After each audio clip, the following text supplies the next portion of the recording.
Hello and welcome to all. My name is Shanu Eswar and you are watching Study for All. Study for all में आप सबका बहुत बहुत स्वागत है। उम्मीद करता हूँ अच्छे होंगे, प्रिपरेशन अच्छी चली होगी। सो लेट्स स्टार्ट करते हैं। यहाँ पे बहुत ही मोस्ट इंपॉर्टेंट क्वेश्चन लेके आया हूँ, टॉपिक लेके आया हूँ जो कि ब्रायोफाइटा से है। तो ब्रायोफाइटा से भी क्वेश्चन पूछे जाते हैं। तो मैंने एंजियोस्पर्म ख़त्म कर दिया, जिम्नोस्पर्म यानी आवृत बीजी और अनावृत बीजी का लेक्चर ख़त्म कर दिया। आज ब्रायोफाइटा पे आता हूँ।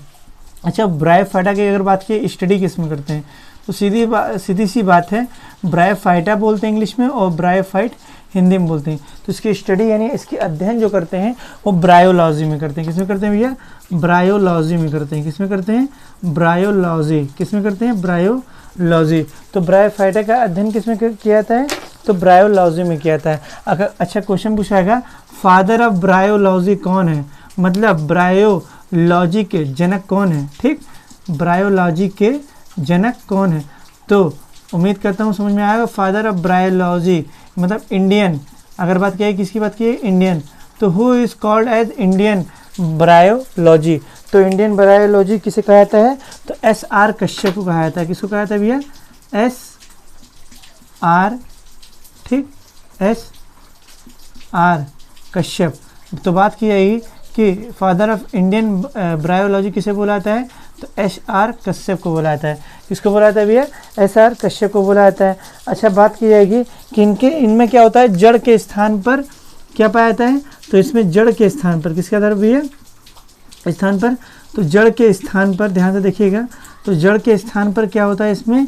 तो मूलाभास होता है, मूलभास होता है। क्या होता है? तो जड़ के स्थान पर क्या होता है? मूलभास होता है, जिसे हम बोलते क्या हैं? राइजॉइड बोलते हैं। क्या बोलते हैं भैया? राइजॉइड। तो इसमें रूट नहीं पाया जाता है, तो रूट की जगह क्या पाया जाता है? राइजॉइड पाया जाता है। जैसे जड़ जैसा लगता है, इसीलिए बोला गया है मूलभास। क्या बोला गया है?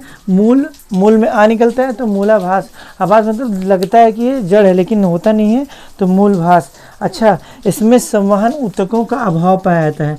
किसका? किन ऊतकों का भैया? संवहन ऊतकों। संवहन ऊतक क्या होता है? वेस्कुलर टिश्यू जिसे इंग्लिश में बोलते हैं। तो वेस्कुलर टिश्यू यानी संवहन ऊतक नहीं पाते हैं। तो संवहन ऊतक नहीं पाते हैं तो उसकी संवहन ऊतक कौन कौन से होते हैं बात की जाएगी। तो संवहन ऊतक होते हैं जाइलम। कौन होते हैं भैया? जाइलम होता है। और क्या होता है? फ्लोएम। ध्यान से देखिएगा, जाइलम होता है और फ्लोएम। तो प्लांट में एक जाइलम होता है और एक फ्लोएम। इसको हम संवहन ऊतक, संवहन मतलब संवहन करना, एक जगह से दूसरी जगह ले जाना। क्या ले जाना? तो जा से जाइलम। ध्यान से देखिएगा, जा से जाइलम, तो जा से जल। तो ये जल का संवहन करता है। किसका संवहन करता है भैया? तो ये जल का संवहन करता है, यानी ट्रांसपोर्टेशन करता है जल का, पूरे ट्रीज में पहुंचाता है। अगर बात की पूरे प्लांट में पहुंचाता है। और फा से फ्लोएम, तो फा से फूड, फा से फ्लोएम, तो फा से फूड। फूड का मतलब भोजन का संवहन करता है। किसका संवहन करता है भैया? तो ये भोजन का संवहन करता है। तो ना इसमें जाइलम पाया जाता है और ना इसमें फ्लोएम यानी संवहन ऊतक नहीं पाया जाता है। तो इतना उम्मीद करता हूँ समझ में आया होगा आपको। अच्छा, बात की है, इन्हें पादप जगत का उभयचर बोला गया। क्या बोला गया है? इन्हें पादप जगत का, ध्यान से देखिएगा, इन्हें पादप जगत का उभयचर बोला जाता है। पादप जगत का यानी प्लांट किंगडम का उभयचर। उभयचर का मतलब क्या होता है बात की जाएगी। तो उभयचर मतलब जो जल में भी रह जाते हैं, देखिए, जो जल में भी होते हैं और क्या होते हैं, और स्थल में भी होते हैं। जो वाटर में भी सर्वाइव कर सकते हैं और स्थल यानी जो टेरेस्ट्रियल में भी सर्वाइव कर सकते हैं। तो इतना उम्मीद करता हूँ, यानी लैंड में भी सर्वाइव कर सकते हैं। अच्छा, इसे प्रथम स्थलीय पादप भी कहा गया है। क्वेश्चन पूछाएगा, ब्रायोफाइटा किस वर्ग के पौधे को प्रथम स्थलीय पादप कहा जाता है? तो प्रथम स्थलीय पादप किसे कहा जाता है?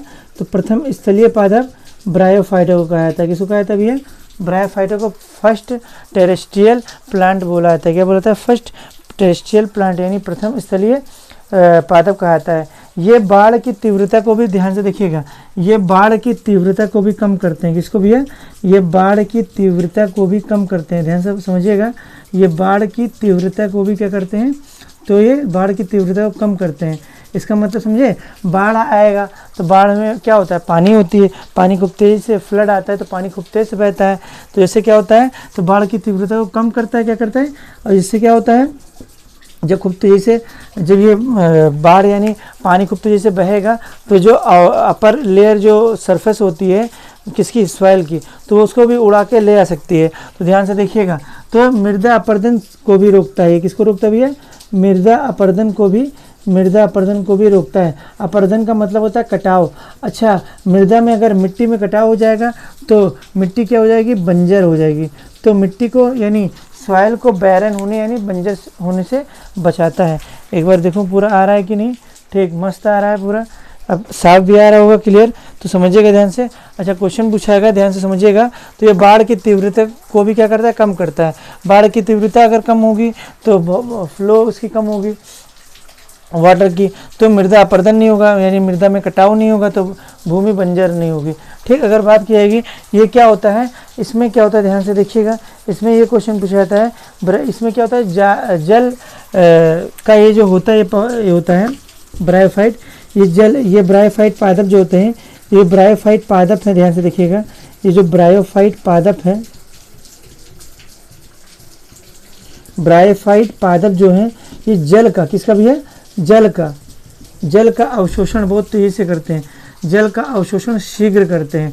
ठीक, जल को मतलब कि इसमें कैपेबिलिटी पाई जाती है, जल को क्या, जल धारण करने की क्षमता पाई जाती है। ये जल धारण करने की क्षमता पाई जाती है, किसकी भी है, जल धारण करने की क्षमता बहुत शीघ्र होती है। तो जल धारण करने की क्षमता बहुत उच्च होती है। तो जल धारण करने की क्षमता जो क्या होती है, उच्च होती है। क्षमता मतलब वाटर को एब्जॉर्व करने की कैपेबिलिटी जो होती है, ठीक, कैपेसिटी जो होती है बहुत तेज होती है, मतलब हाई होती है, उच्च होती है। तो भाई जब जल को देखिए, ये जल को पूरा एब्जॉर्व कर लिया, कैपेबिलिटी बहुत ज़्यादा है, तो क्या होगा, अगर बाढ़ आएगा यानी बाढ़ खूब तेज़ी से आएगा यानी पानी बहेगा, तो ये वाटर को उतने क्या कर लेगी, एब्जॉर्व कर लेगी। जिससे क्या होगा, जब मिट्टी के अंदर पानी चला जाएगा, मिट्टी के अंदर हो जाएगा पानी चला जाएगा, तो मिट्टी को पानी भी मिल जाएगा सॉइल को, और मृदा अपरदन भी होने से बचेगा। यही कारण है ये मृदा अपरदन से रोकती है। तो कौन से पादप मृदा अपरदन को रोकते हैं, तो ब्रायोफाइट। किस पे लगाएंगे आप, ब्रायोफाइट पे लगाएंगे। अच्छा, और क्वेश्चन क्या पूछा है, तो और क्वेश्चन ये पूछा जाता है कि एक स्फेगनम नामक क्वेश्चन पूछा जाएगा, एक ब्रायोफाइट है जिसका नाम क्या है, स्फेगनम। क्या नाम है, स्फेगनम नाम का ब्रायोफाइट है। ये ध्यान से देखिए, कीट कोयला की क्या करता है, निर्मित करता है। ये इससे क्या होता है, स्फेगनम से कीट कोयला निर्मित होते हैं। क्या होते हैं, स्फेगनम से क्या होते हैं, तो कीट कोयला निर्मित होते हैं। क्या होते हैं, कीट कोयला निर्मित होते हैं। ध्यान से समझिएगा। तो ये किसको निर्मित करता है, निर्मित मतलब बनाता किसको है, किसका निर्माण करता है, निर्मित करता है। तो ध्यान से देखिएगा, स्फेगनम, तो स्फेगनम क्या है, तो स्फेगनम एक क्या है, एक प्रकार का तो ब्रायोफाइट है। ये किसको निर्मित करता है, तो कीट कोयला को ये निर्मित करता है। तो इतना निर्मित करता समझ में आया होगा। अच्छा, ये अगर क्वेश्चन पूछाएगा, जो ब्रायोफाइट है ये लैंगिक जनन के लिए, ध्यान से देखिएगा, उभयचर मैंने बताया था ना, ध्यान से देखिएगा, तो ये पादप जो होते हैं, इन्हें पादप जगत का उभयचर बोलते हैं। इन्हें जल में भी सर्वाइव कर सकते हैं और ये स्थल में भी सर्वाइव कर सकते हैं। इसीलिए देखिएगा, ये लैंगिक ब्रायोफाइट जो होते हैं लैंगिक जनन करते हैं। कौन सा जनन करते हैं भैया, लैंगिक जनन करते हैं। और ये लैंगिक जनन के लिए किस पर निर्भर होते हैं, तो लैंगिक जनन के लिए किस पर निर्भर होते हैं, और बात की जाएगी तो ये जल पर निर्भर होते हैं। किस पर निर्भर होते हैं, तो जल पर निर्भर होते हैं। तो ध्यान से देखिएगा, तो लैंगिक जनन तो ये निर्भर करते हैं, पर निर्भर होते हैं, मतलब कि डिपेंडेंट होते हैं। ये सेक्सुअल रिप्रोडक्शन पर निर्भर करते हैं, देखिए सेक्सुअल रिप्रोडक्शन करते हैं, और सेक्सुअल रिप्रोडक्शन करने के लिए ये जल पर निर्भर होते हैं। मतलब ये वाटर पे डिपेंडेंट होते हैं, पूरी तरह से डिपेंडेंसी होती है वाटर पे, क्या करने के लिए, सेक्सुअल रिप्रोडक्शन करने के लिए, यानी लैंगिक जनन करने के लिए। तो इतना उम्मीद करता हूँ समझ में आया होगा। अच्छा, इसका एग्जाम्पल पूछाएगा, ध्यान से देखिएगा, इसका एग्जाम्पल पूछाएगा, बहुत ही ध्यान से समझिएगा। अगर एग्जाम्पल इसका पूछाएगा क्या है, तो इसका एग्जाम्पल हो जाएगा मास। तो मास एक प्रकार का क्या है, कई बार पूछा गया है, तो मास एक प्रकार का ब्रायोफाइट है। अगर बात करेगी लिवरवर्ट, एक और है, तो लिवरवर्ट। तो लिवरवर्ट भी क्या है, तो लिवरवर्ट भी एक प्रकार का क्या है, ब्रायोफाइट है। ये क्या होता है, पहाड़ी में ये नमी लाते हैं। ये जो ब्रायोफाइट होते हैं पहाड़ियों में नमी लाते हैं। क्या लाते हैं भैया, पहाड़ियों में नमी, क्या लाते हैं भैया, पहाड़ियों में नमी लाते हैं। ध्यान से समझिएगा, पहाड़ियों में क्या लाते हैं, नमी आते हैं। तो लिवरवर्ट हो गया, और क्या हो गया, मास। ये क्या एक प्रकार क्या है, ब्रायोफाइट हैं जो पहाड़ियों में क्या लाते हैं, नमी लाते हैं। ध्यान से देखिएगा। और ये नम छायादार क्षेत्रों में पाए जाते हैं। ये भी क्वेश्चन पूछा जाता है, मांस और लिवरवर्ट कहाँ पाए जाते हैं? नम और छायादार क्षेत्रों में पाए जाते हैं। छायादार मतलब शैडो एरियाज में पाए जाते हैं। तो ये किन क्षेत्रों में पाए जाते हैं भैया? तो नम और छायादार क्षेत्रों में पाए जाते हैं। तो this is the end of the video. बहुत ही अच्छा लगा होगा, एक बार मैं रिवाइज कर देता हूँ, ध्यान से देखिएगा। ब्रायोफाइटा ये कौन सा जनन करते हैं? तो लैंगिक जनन करते हैं। ये किस पर लैंगिक जनन करते हैं? तो लेकिन किस पर निर्भर करते हैं? तो सेक्सुअल रिप्रोडक्शन के लिए ये वाटर इनके लिए सबसे अनुकूल होता है। बात क्या आएगी इस ब्रायोफाइटा का स्टडी इसमें क्या आता है? ब्रायोलॉजी में क्या आता है? अच्छा, फादर ऑफ ब्रायोलॉजी किसे बोला गया है? तो SR कश्यप को बोला जाता है। इसमें जड़ के स्थान पर क्या पाया जाता है? मूलभास यानी राइजोइड पाया जाता है। ठीक, अगर बात की जाएगी इसमें किसका भाव होता है, क्या नहीं पाया जाता है? तो इसमें संवहन ऊतक यानी वेस्कुलर टिश्यू नहीं पाया जाता है। संवहन ऊतक क्या करता है? संवहन करना है, ट्रांसपोर्टेशन करना, किसका? जल का और भोजन का। तो जैसे जल का संवहन कौन करता है? जाइलम। फास से F से फ्लोएम किसका संवहन करता है? तो फूड का। तो ये पाया ही नहीं आता है। ठीक, अगर बात किएगी इन्हें पादप जगत का क्या बोला जाता है? उभयचर। उभयचर का मतलब ये होता है जो जल में भी रह जाए और स्थल पे भी रहे। अच्छा, प्रथम स्थलीय पादप किसे बोला गया है? तो आप किस पे टिक लगाएंगे? ब्रायोफाइट पे लगाएंगे। ये बाढ़ की तीव्रता को कम करता है। मतलब अगर बाढ़ आ रहा है, फ्लड आ रहा है, खूब तेज़ी से आ रहा है, क्योंकि इसकी तीव्रता को कम करता है, क्योंकि इसमें क्या होता है? ब्रायोफाइट पादप में जल धारण यानी वाटर को एब्जॉर्ब करने की कैपेबिलिटी बहुत अच्छे से पाई जाती है। अब जब सॉइल में ये वाटर को एब्जॉर्ब कर लेगा तो क्या होगा? मृदा का कटाव नहीं होगा, यानी मृदा अपरदन को रोकने से रोकने में कारगर होगा। स्फेगनम एक प्रकार का पौधा है, किस प्रकार का? ये क्या है? तो एक प्रकार का ब्रायोफाइट है।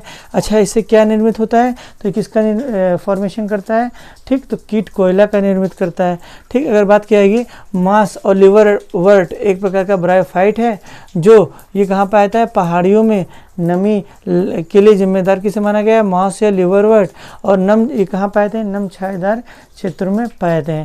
So this is the end of the video. Exam prospective से मैंने बहुत ही अच्छा कोशिश किया कि आपको समझ में आया होगा। Thank you for watching, keep it up and all the best.